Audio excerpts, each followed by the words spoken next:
Assalamualaikum guys, Eid Mubarak po sa ating lahat. Ayan po guys, ngayon po ang araw ng Eid at kami po ay pumunta sa masjid upang kami po ay makapagsala ng Eid.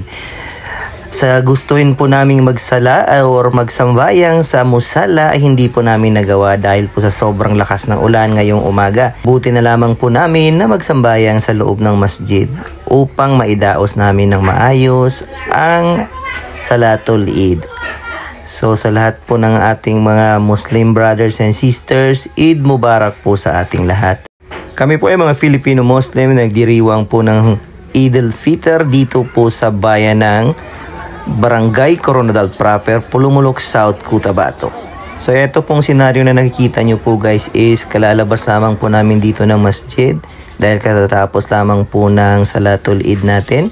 So ayan po guys, nakikita nyo po is may naghanda po tayo dito, naghanda po yung komunidad natin dito ng konting pagkain lamang na ating pagsasaluhan after ng sala.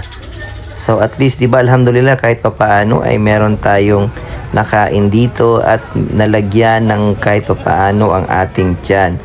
So after ng sala nito guys is magsisiuwian na po kaming lahat sa aming mga bahay-bahay at kami po ay magsa-start na pong maghanda para sa aming pagsasaluhan. Maraming salamat, bye!